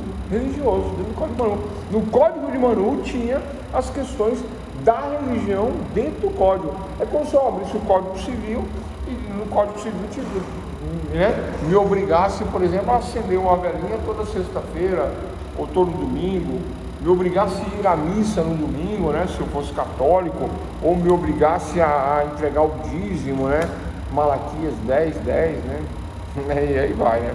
Então é como se fosse isso aí, né. Então o Código de Manu, por ter essa hibridez, né, entre o teológico, entre o material e o espiritual, essa mistura, né, essa lei de Manu, ela é uma mistura de Hammurabi com lei mosaica, é uma mistura de Hammurabi com Moisés, né, o Código de Manu, né, porque eles falam das questões morais do homem, eles falam das questões do julgamento divino, da coação, do castigo essencial, né, aos homens para que se evite um mal maior dentro da sociedade, né.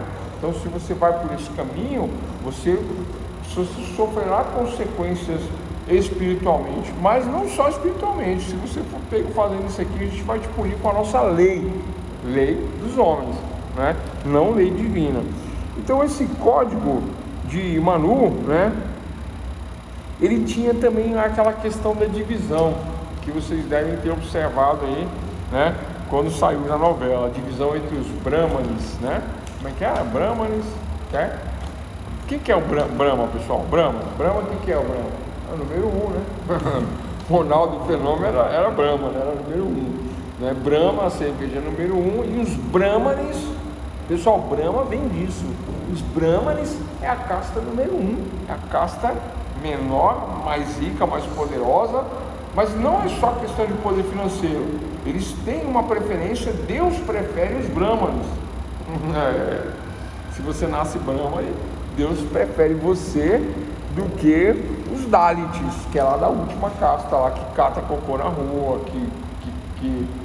que trabalha nas fossas, que trabalha no serviço pesado, trabalha nos lixões, né? Então essa última casta, são 4 castas, né? Não me lembro quais são as 4 castas aqui, mas eu lembro muito bem dos Brahmanes, né? Do Brahma, número 1, e dos Dalits, que são a última casta social que está nesse Código de Manu. O código é que define isso aí, né? E pessoal, não é só isso não. O Código de Manu, ele era obscuro nessas questões. Ele não explica por que o Brahman é Brahman. Ele fala que Brahman ele tem direito a isso e aquilo, e que os outros não têm, mas ele não explica, né?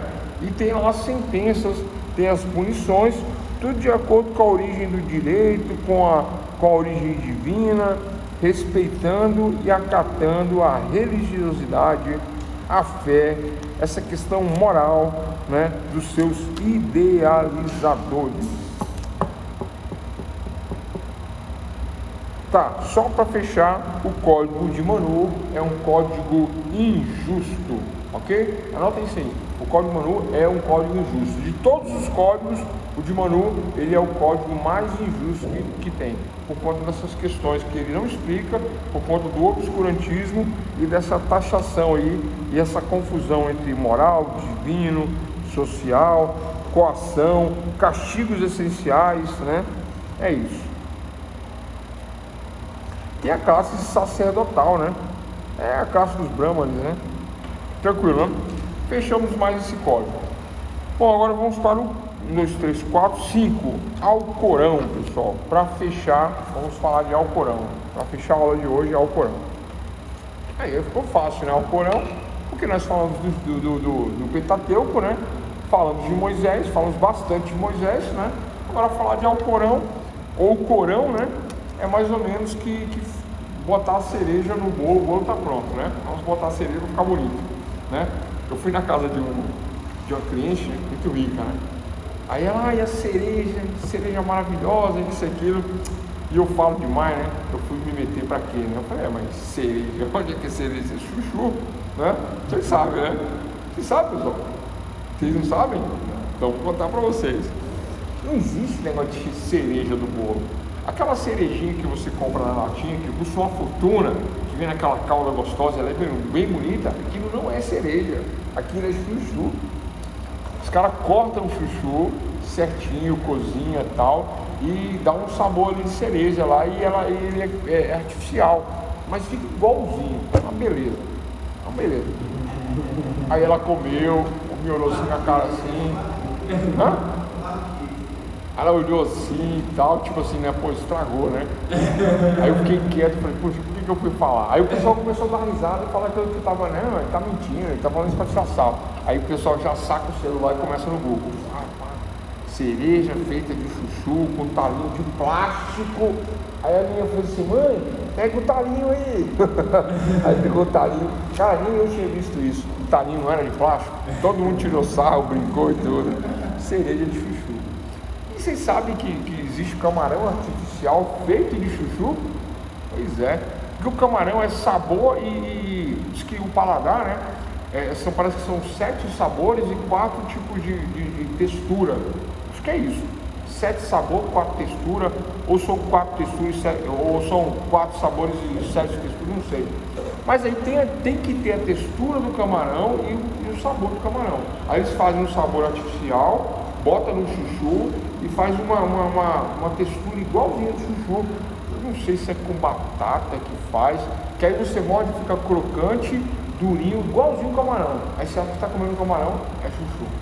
Eu vi isso também, na história da cereja eu vi. Eu falei, caramba, será que eu estou comendo camarão? E não é. No Paraná tá cheio de camarão. Eu comi camarão no Paraná uma vez. Tá cheio. Alguém jogou camarão ali e peixeou, porque camarão é igual barata, né? Se você não lavar a sala e botar uma barata aqui, quando você voltar mês que vem, já tem uma família morando aqui. Se voltar no final do ano, é Joey e as baratas.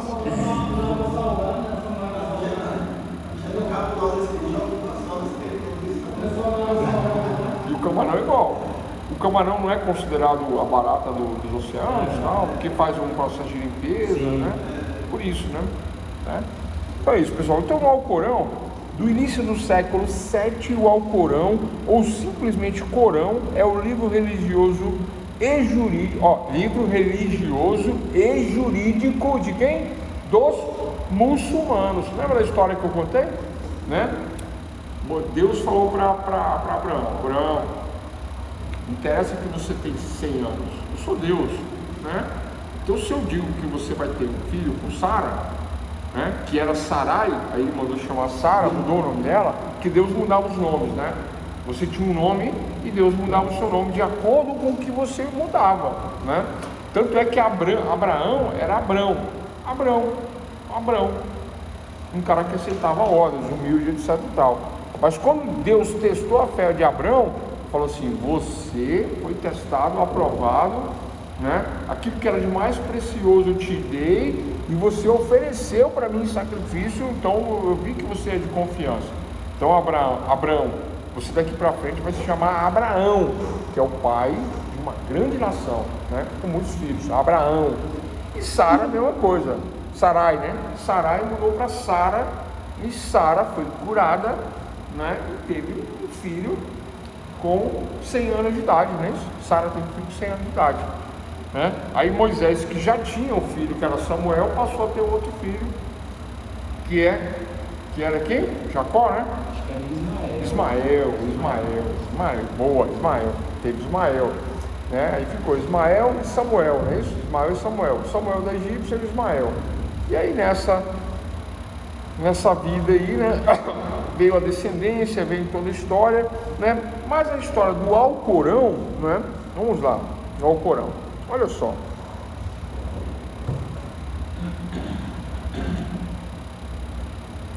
Existia um profeta na época chamado Maomé, naquela região lá, um profeta que não sabia ler, não sabia escrever, mas esse profeta recebeu através do arcanjo Gabriel, atenção pessoal, Gabriel, não é Misael, não é Micael, é Gabriel. Recebeu através do arcanjo Gabriel, né? Esse profeta Maomé, o Mohammed, né? O Maomé, o Mohammed, recebeu uma inspiração, né? Para escrever um código, e ele não sabia escrever, mas o anjo veio, conversou com ele, ditou, falou: olha, Deus está mandando dizer assim, assado, faça isso, faça aquilo, funde uma grande religião, isso é diretamente de Deus, eu passando, né, para você essas mensagens. Então Deus, né, mandou o arcanjo Gabriel, ditou regras para Muhammad ou Maomé, né, que é a mesma pessoa, Muhammad. E Muhammad escreveu o Alcorão, né? E aí funda a religião do Deus único, chamado de Alá. Alá significa Deus único, né? Deus único, Alá, Jeová, é tudo o mesmo Deus, o Deus único, o Deus do Velho Testamento, segundo, né, os estudiosos desta questão.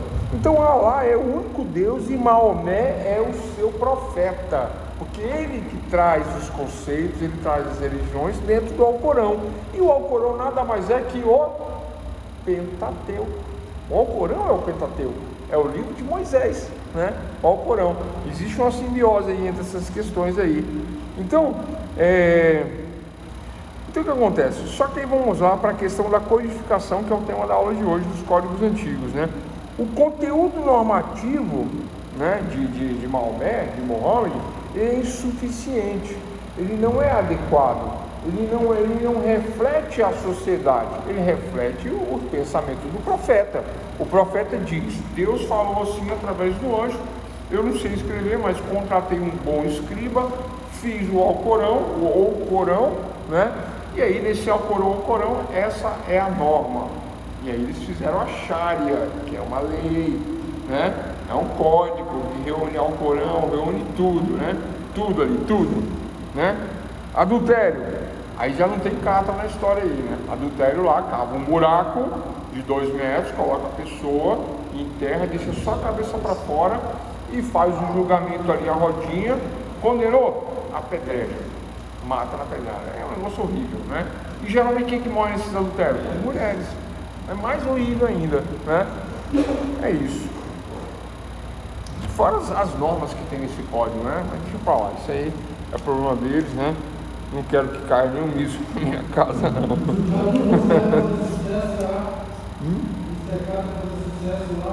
Mistercado, eu morria na hora lá, né?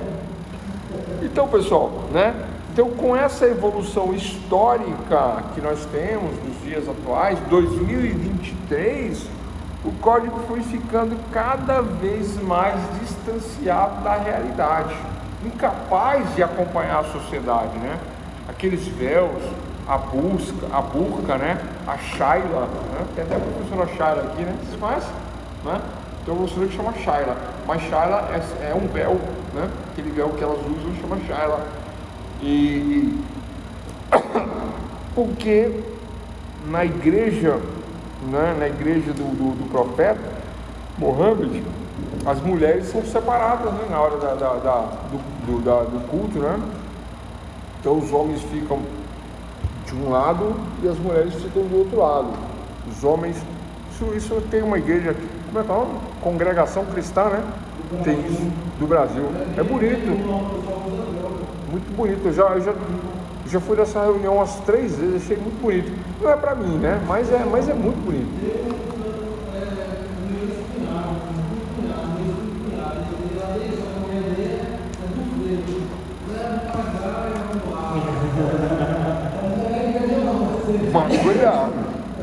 Mas a congregação cristã tem esses costumes aí, né?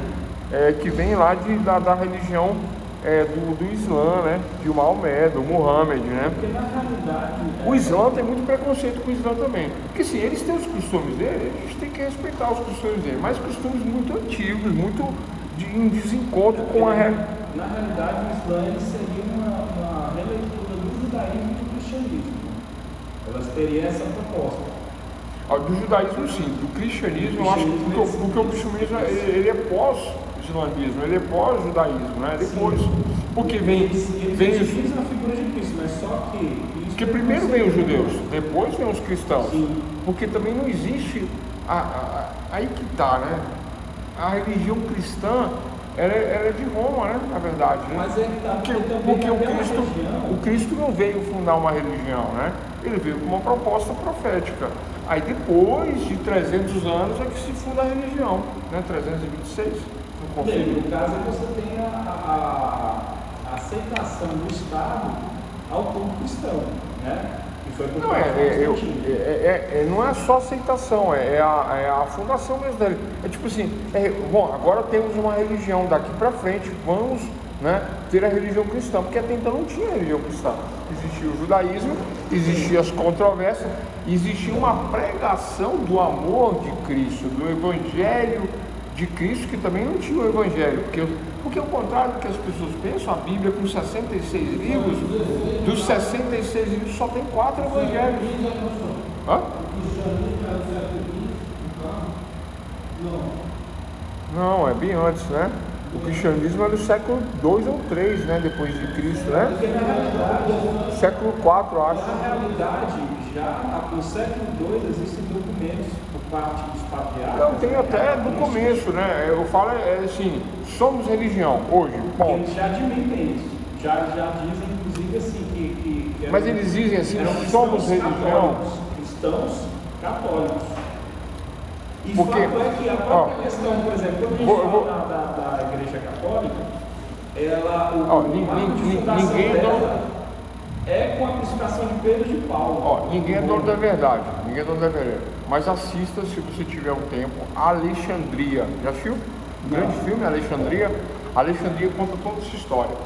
Sabe a grande biblioteca que foi queimada? Foi queimada por quem essa grande biblioteca? Foi queimada por quem? Foi queimada pelos romanos. Queimaram a biblioteca para que ninguém tivesse acesso aos antigos documentos, para que se criasse uma nova religião. E aí a pessoa não sabia o que estava lá atrás, era só dali para frente. É uma tese, né? Claro, ninguém é dono da verdade. Não, isso aí é a questão de Lutero, tá? Uma questão mais moderna. Mas você está certo, mas aí já não é a criação da religião cristã, aí é a criação do protestantismo, que as pessoas dizem que os protestantes não são cristãos, mas são. Dizem que os crentes não são cristãos, mas são. E quando a gente diz que a Igreja Católica é a matriarca, a mãe de todas as religiões cristãs, os crentes não querem. Nossa, a católica é mãe da nossa religião? Mas se eles são os fundadores do cristianismo.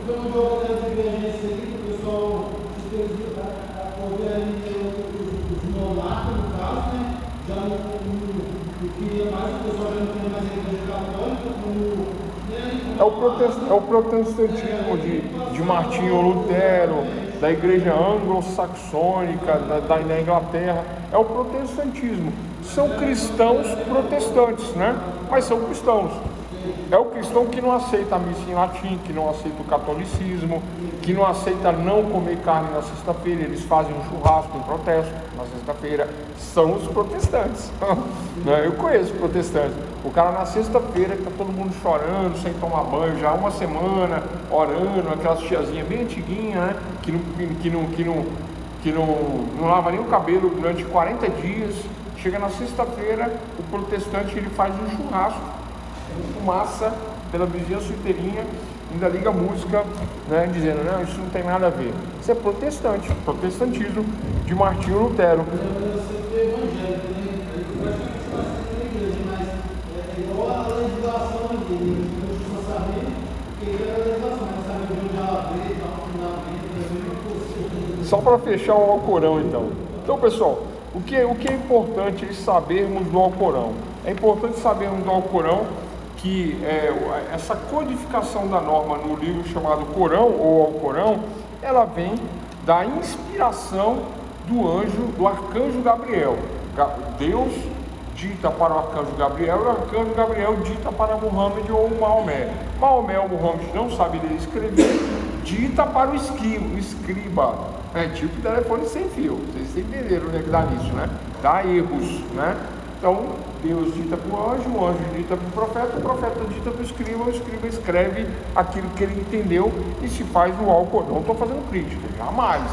Não quero morrer apedrejado, né? E é isso que se faz no Alcorão, se faz aí, né? Essa legislação, né? E aí há uma confusão, né, entre moral, religião, ditames de Deus, para que se cumpra aqui na vida material, na vida terrena. Portanto, esse código ele é imbuído de questões que não atendem à vida social, não conseguem reger a vida social, não conseguem atender os costumes modernos de nossa sociedade, né? Principalmente em relação às mulheres, porque traz aquele costume antigo que eu expliquei no comecinho da aula, né? Acho que vocês estavam entrando ainda, né? Onde eu estava falando por que a sociedade é poligâmica e não é monogâmica? Monogâmica é homem e mulher e quer ter no máximo um filho ou dois e olhe lá, porque eu vou ter que sustentar 2 filhos, vou ter que pagar a faculdade, vou ter que me manter, né? A minha família não me dá lucro, só me dá prejuízo, porque eu tenho que sustentar a minha família hoje, 2023. Mas naquela época, ter uma família numerosa é ter soldados, ter trabalhadores. Então, para que eu não sobrecarregue a minha esposa com 3 filhos, né? Ela vai engravidar 3 vezes, né? Uma transformação tão grande, né? Que pode trazer problemas, pode trazer complicações ou não, né? Mas pode. Aí a mulher tem 3 filhos. Mas aí o mundo é do jeito que é, eu vou ter 2 mulheres. 3 com uma, 3 com outra, 6. Eu tenho condições de ter 10, aí a lei autorizava 10, 3 em cada uma, 30 filhos. Se eu der a sorte de 30 homens, eu tenho 30 guerreiros ou 30 trabalhadores. O que eu vou ser? Rico, próspero, por causa da minha família, por causa da minha geração de filhos homens, porque os filhos homens servem para trabalhar e para guerrear. Por isso que o filho homem é preferido em relação à mulher, porque a mulher ela é ruim, é nociva? Não, nada disso. Até mesmo que tem uma troca aí entre mulheres, né? Com a mulher. Mas a mulher ela não vai para o trabalho e não vai para a guerra como o homem vai, né? A mulher ela fica lá virgem, reservada. Uma outra tribo que eu conheço de amigos lá tem filhos homens. Aí eu posso negociar o casamento da minha filha com os filhos dele. Como que eu faço isso? Vocês sabem como é que faz? O pai da noiva tem que dar um dote para levar minha filha. Minha filha está aqui, bonita, jovem, né? Família boa. Não estou nem precisando casar ela, deixa ela aí. Mas se você quiser, você tem 4 camelos, me interessa esses camelos aí. Você tem 40 ovelhas, não interessa, né? Então aí eram feitas essas negociações chamadas de dote, né? Aí paga o dote. Tranquilo? Eram essas questões. Mas são questões de época, não é de hoje, é da época, né? E nessa época era vantajoso e lucrativo ter essa grande quantidade de filhos, né? E o Alcorão fala disso. O O Alcorão fala desses costumes. O Alcorão permite essa poligamia nesses termos antigos, que não acompanham os termos atuais. Hoje não é assim.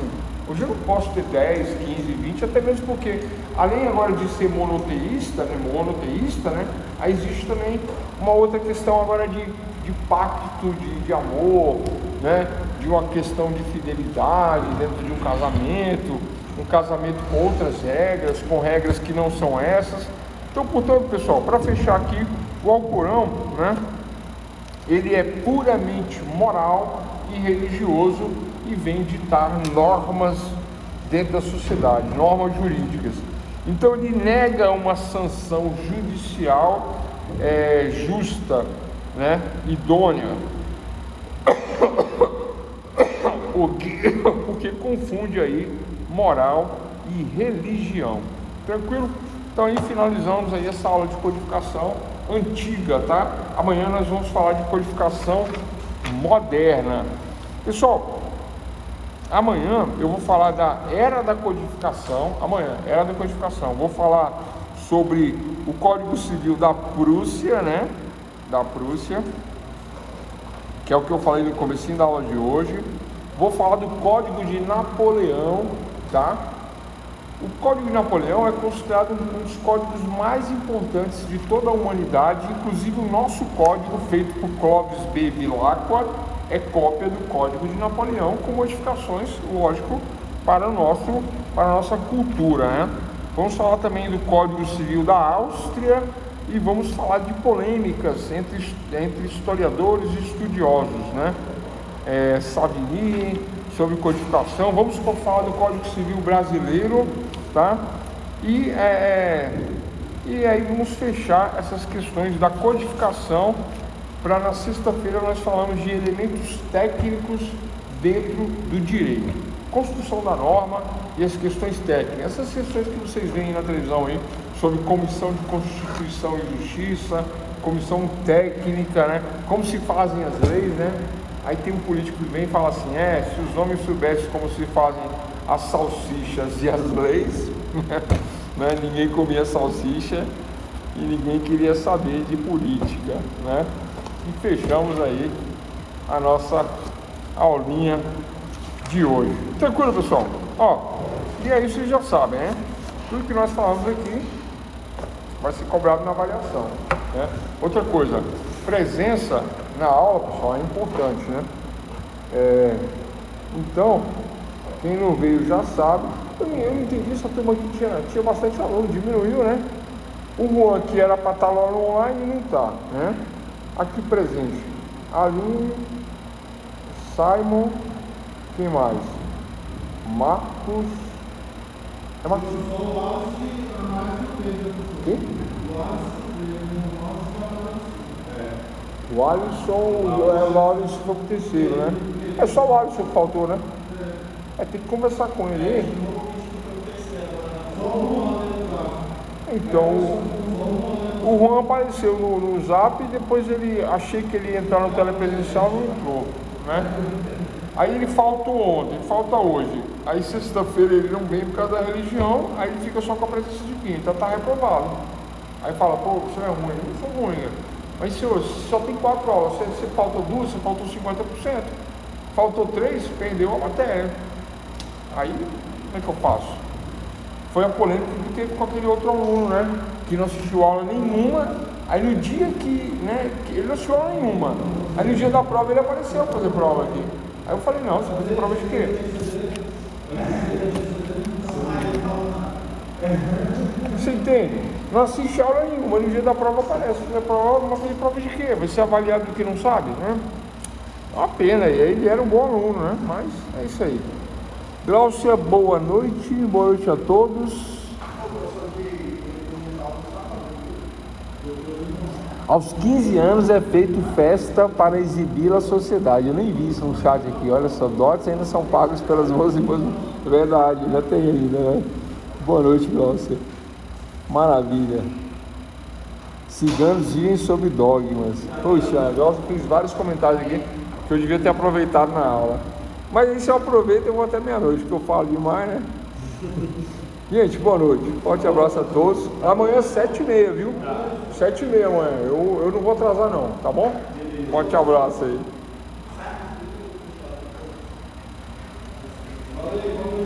Valeu. Valeu. Vou trazer, tá sem a pedra, eu vou mandar colocar a pedra. Aí bonitinho. Ah, Dado, você perguntou, né? Todo mundo usa, viu? Pô, fala pra ele.